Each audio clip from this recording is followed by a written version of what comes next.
putting an end to identity politics. This is the Kevin Jackson Radio Show. Hey, Brother Jackson, listen, I just have to know how you saw the light. And now I don't need your whole life story, but that might be interesting. But I just need to know how, I mean, in the 60s, I was lost in the sex, drugs, and rock and roll, Berkeley, California. But listen, I know how I saw the light, but I want to know how you saw the light, how you finally could see socialism and the Democrats from a self-rule Republican point of view. Because, man, your rap is good, brother. You lay it down, and you've got a clear view of it, you know, and how'd you make the shift, and how did your eyes get open? Was it suddenly or step by step? And come on, lay it on us, man. I love it. I love it. Have a good one, bud. Bye. Welcome back, everybody. Kevin Jackson here. That was one of our frequent callers, and he's asking me to explain myself. It's the Kevin Jackson Show, KJRadio.com, 844-551-8255. Jot that number down because you're going to want to call at some point. So, what's the origin of Kevin Jackson? So, a lot of people know the story, but I will indulge this particular caller. The first thing I would say is I've never been stupid enough to be a Democrat. Now, I know that's going to offend some people, but so be it. That's what I'm here to do. I've never made a transition from being a Democrat. And by the way, let me just take the label off. The people who believe that that have this incessant desire to help the downtrodden, but seeing them as somebody that they are better than. I've never been one of those. When I would recognize somebody that looked at me as a charity case, I would look at them like, you're a clown. I'm a human being breathing the same air as you, and you think you're better than I? And I learned at an early age it wasn't about money that made us better. Because as I say in my first book, I grew up rich and poor. My first book is titled The Big Black Lie. And I grew up rich and poor. I was poor because of the way my family's financial condition, but we were in the lap of luxury because we worked for this wealthy family. And so I got to see both sides of it. And while my grandparents voted Democrat, they lived conservatively. And I watched that wealthy family who were Republicans and who were nothing like the people that the Democrats were saying that rich white people were like. And I noticed that my grandmother's best friend was this rich white Republican woman whom she worked for. Okay. My grandmother worked for this woman that was her best friend, and my grandmother would decry rich white people. And so I said, okay, well, these are rich white Republicans whose their spirit of what they believe in and all that mimics exactly ours. And my grandmother couldn't stand rich white people, but she liked them. And it wasn't fake that she liked them. She didn't put on for them. She really liked them. So who does she not like? She didn't like rich white Democrats. She didn't realize it. So I'm looking at this stuff going, okay, you don't like rich white people, but you like these rich white people. Now, what's different about these rich white people? They live our principles. When these people would come up to me, these rich white folks, they'd say, I can give you conversation after conversation. Kevin, come here for a second. I'd come over. So what are you doing in school? How are your grades? I make A's. Yeah, I figured that. And I go, and I'd ask a question like, well, sir, out of curiosity, how do you figure that? Well, it's just the way you carry yourself, young man. You're this, that, and the other. And I would be, really? Yeah. So they made me understand what to look for in somebody that got good grades. I knew I got good grades, but I was curious. Kevin, you seem like you're a pretty good athlete. Why do you say that?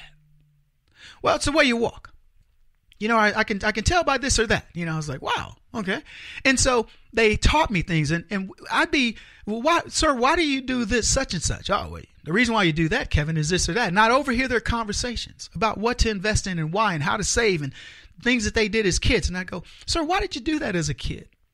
Kevin, I always knew when my baseball card collection would be worth something someday. And, you know, you got to understand the time value of money.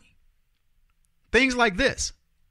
So here are these rich white people that supposedly were going to treat me like crap. Be like, get out of here, little Negro boy. You know, and they're like ingratiating me. Come here. Let me talk to you. Let's engage. And then if you did something nice for them, they over-responded. Holy crap. I told a story in my book. I found a guy's turkey beard. They went hunting, and a turkey gobbler has what's called a beard. And it's the prize. You know, that's what you get when you get them. They got this beard. And the bigger the beard, the bigger the bird. You know, it's bragging rights. It's like, you know, mounting a fish on the wall or the head of an elk. And so this guy lost his turkey beard, and the guy's 6'8". And so he's distraught. They come back from this hunt, and he's like, I can't believe I lost my turkey beard. And everybody's like, oh, Bill, you know, surely it'll turn up somewhere, Bill. And everybody's trying to console him. And he, you know, he's just all like, whoa. And I can overhear the conversation. So I go out the back door, and I'm going, where would this guy, he had it. He goes, I know, I had it when I got here. I know I had it. And he's just going on and on. So I went outside, and I said, and I remember thinking, now this is a little kid. I remember thinking, now where would a 6'8" guy leave a turkey beard and not remember it and nobody else see it? So I go out to the hunting vehicles, and I get on the rail, you know, of the hunting vehicle. And sure enough, at the top of the thing, I mean, this thing was, you know, like 5.5 feet, 6 feet tall. And I look up at the very top on the rail, and there's this turkey beard. He just placed it up there. And I grab it, bring it inside, and I said, you know, Mr. So-and-so, sir, here's your turkey beard. Oh, my gosh, Kevin, my goodness, where'd you find it? And I said, well, it was up on the, you know, the top of the vehicle. And he goes, oh, my goodness. And he goes, well, you know, I'm so overwhelmed. And some guy said, well, Kevin, how'd you find, you know, what made you look there? And I said, well, you know, he's 6'8". I figured if you guys aren't seeing it, it probably is somewhere up high. And sure enough, there it was. First place I went to look. And the guy sent me a mini bike. Yeah. So I tell this story to tell people I find this dude's turkey beard that's worthless. I mean, in the scheme of things, but it was priceless to him. I wanted nothing for it. It was a job well done. I mean, it was like, you know, that's part of our service. We find your lost items, right? But I take that thing, I give it back to him. Everybody makes a big deal. This one guy looks at me like, that was the logic you used to find that, huh? And I said, you know, I remember just going, yeah, that was, it made sense. And the guy looked at me like, wow, you know, we got all these big minds, all this big money around here. We can't find the guy's turkey beard, and we're lamenting the problem. And here's a kid that goes to solve it. Now, the lesson to that is everybody can talk about it, and we can whine, or you can go solve the problem. That never left my mind what problem solving does. Because I do that, and then the guy goes, I got to give you something. And I remember telling him, sir, it's not necessary. I'm just happy we were able to find it. And I give it to him. You got to understand, I'm 12 years old, something like that. I give it to him. A week later or whatever, he sends me a, I don't know, $700 mini bike. But that's how things work. And so all the system was in place. I did it for no reason, you know, just to, here you go. He rewards me with something that to me is worth much more than his turkey beard, but it shows what it meant to him. So all these lessons are just swirling around, and I've got dozens. I mean, I got hundreds of these lessons. Every time I interacted with these people, I learned something. So now back to the thing of it. From a political perspective, the moment I had a thought, from observing, I was like, there's no way in heck I could be a Democrat. No way. I watch these Republicans. I watch how they treat my family. I watch how they treat me. I watch how they treat others. And they are nothing but respectful. They want what's best for you. There's no pat little black kid. They treated me like these people treated me the same way they would treat their own children. And I know that for a fact because the Mormons' kids and their grandkids, I hung around them. And I watched how they treated them, and it was no different. Kevin, you can go. You want to go on a trip to this with Lou? Let's go. You want to go here?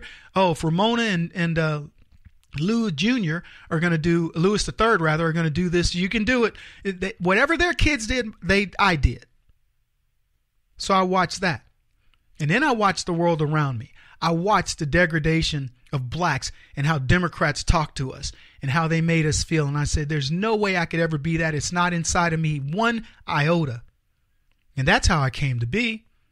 And then there were lessons that I talk about in my first book, just things in general about how you form a kid who understands that when people are trying to trick you. And the rest is history. He won't stop until he's the top-rated radio talk show host in America. What kind of weird competitive freak are you? This is the Kevin Jackson Radio Show.